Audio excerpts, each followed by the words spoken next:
The paint on this side panel is cured pretty good now, good enough to work with. So I put it up here on the airframe where it goes, put a couple of screws in it to hold it up. I did go ahead and put some masking tape over the screw holes just to help protect them for now, because this is coming back off again. And this is just to line up this tube, water retract cable guide tube. And so I've run it through from the inside out, put a grommet in there so it kind of centers that in this hole, and run it back down the fuselage a little ways. I kind of pointed it towards the center line of the fuselage because when that water rudder retract cable comes out, it's a single cable that comes out, but then it connects in a Y into both the left and the right water rudder cable. And what they do a lot of times on this, or what they did before on this, is they run it straight back so that when it goes back, the cable attaches on to the left side cable shorter than the right side cable, so it winds up pulling it in at a little different angle so that it doesn't balance out. Hopefully this will balance it out a little better if I kind of line it up towards the center a little more. Huh? You gonna go with Dad to town? No. You gonna ride to town? We'll go for a ride. You wanna go for a ride? Huh? Zen, you wanna go? Alright. Zen wants to go. Haji says I don't care. Go in for a ride. Go get in the car. Go for a ride. Haji? Let's go, Haji. You just want to play? Huh? You just want to fight? You just want to fight? Come on, Haji, let's go. Let's go, Haji. Let's go. Go get him, Haji. There's the floor plate for that water rudder retract cable guide. You see it's a little bit cockeyed in there, and if I'd put it in there and just did it from inside and not lined it up square, it wouldn't have been right outside. Oh, this way it gets lined up centered in that hole through the side panel there, the metal side panel, and through the hole in the floor there. But now I'll go ahead and locate those holes. I'm going to roll the fuselage back up flat, and I'll locate those holes in that panel and drill them.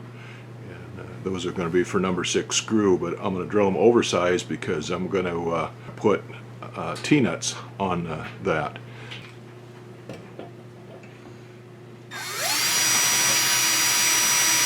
I drill these through slow. I'm not too worried about splintering out the bottom side of the holes because they're going to be drilled out oversized for those T-nuts.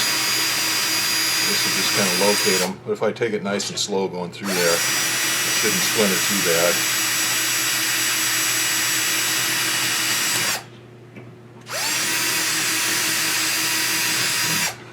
Okay. I can go ahead and take that panel off of there and take that tube out of there and put those T-nuts in. Rotate the fuselage back over 90 degrees.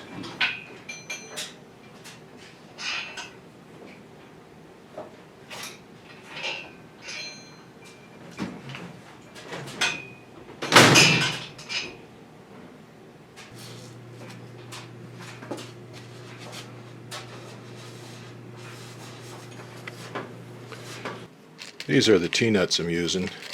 I took several of these, a bunch of them, and powder coated them before, and this is what I used to hold that one little panel on that goes underneath the front of the rear seat bar to kind of block off between underneath the seat there and the cabin compartment. So those have already been powder coated.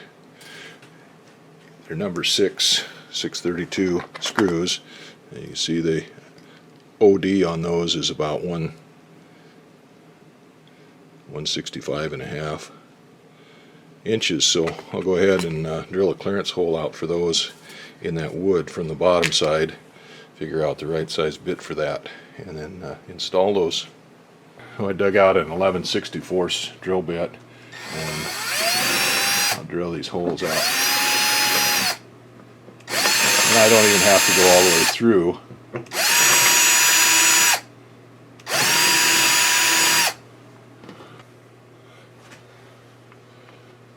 Oh, those are going to fit in there good. This is a varnish I use on the floorboards. It's epoxy varnish. It's probably one of the best varnishes you can get. You use it on marine or aviation, just about anything. It's pretty tough stuff. Polyfiber EV400. This can is kind of crunched because the way I preserve this stuff is I fill the cans up, purge the oxygen, the air out of the cans when I'm done using them. When I put them away, I purge the air out of them with CO2 out of my welding tank, and it was cold and or maybe warm. Anyway, it cooled off, I guess. The can kind of crunched. Must have been warm in here when I did that. But this is a catalyst, EV410, and then it's reduced with E500, which is the same reducer they use on their epoxy primer and stuff like that. This has the instructions here on the mixing procedures. You actually add exactly 1 part of EV410 catalyst to 2 parts EV400 base component, so it's 2 to 1, which gives you the relative size of the cans. That's usually a pretty good indication of what it is. It's 2 to 1, and then once you get it stirred, then you let it dwell for 30 minutes, and then thin it with the EV500, and you can, well, it says here for new wood after EV400 and EV410 are mixed, reduce 50% with EV500 epoxy reducer, 2 parts of varnish to 1 part reducer. Okay, there's 1 part epoxy, put half a part catalyst in there. That's about a half.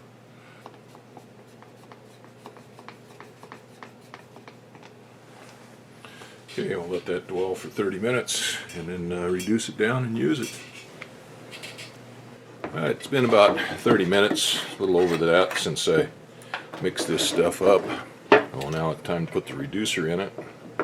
And there's no dwell time for reducer. Once you get it in there, you can use it right away. Any way we want.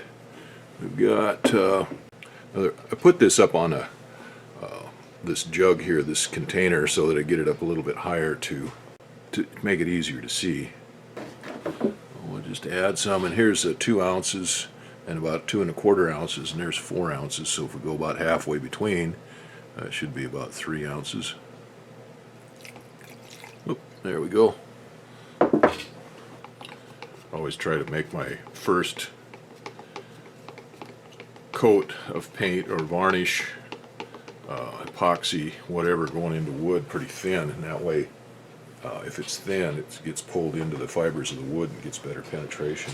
I've just got a real small paintbrush here. This is one my wife gave me that she used in her artwork that she didn't use anymore, so it wore out for her, but it works fine for this.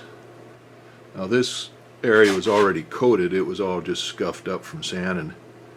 I'm just going to spread that out on there, and then make sure I get in these screw holes. And I don't care if it runs out and drips. I'm more worried about it sealing that surface up good than I am about being pretty here, especially on the bottom. It's not going to show on the bottom anyway. I'm going to rotate the fuselage back over level, flat, and do the inside. The varnish is dried overnight, and I'm putting the T-nuts on here now. And what I did is I got a length of all thread. These are 632 T-nuts. I got a length of 632 all thread and threaded into that T-nut, and then took a 632 nut and used it as a jam nut to tighten up against that. On the inside here, I slid a number 10 fender washer over that all thread onto the floor, and then I put a number 6 fender washer over the top of that and threaded down a 632 nut on there. And I'll go ahead and tighten up that 632 nut to pull that T-nut up into the wood on the back side. I put the big fender washer on there so it doesn't pull a divot in the plywood there. That probably wouldn't make too much of a difference cosmetically because that's all going to be covered up by a plate and it won't be seen, but I just soon not have all the fibers crushed in there. Now, I've got 632 screws here and I pulled those T-nuts in with them before, but what I have is stainless steel, and stainless is softer than steel and it strips out easier, so I wanted something a little tougher. So I went to town and I was looking for a 632 hex head bolt that I could use, and then I could use the impact driver on it to pull that in there. But they didn't have any such thing in town. My next option was, of course, I could use a screw, but you wind up messing up the screws. These 6-lobe screws are a lot better. A square drive would be a lot better, but a Phillips head is what they had in town, and those would, if they didn't shear off the threads, they shear out the driver portion of it. I wanted to get a coupling nut for that so that the nut that would be pulling on that had more threads in it, so it doesn't have so much shear on the threads where it's pulling in there. But the smallest coupling nut they had here in town was a 1/4 inch. Pull in just a little bit more. That's about as good as it's going to get there.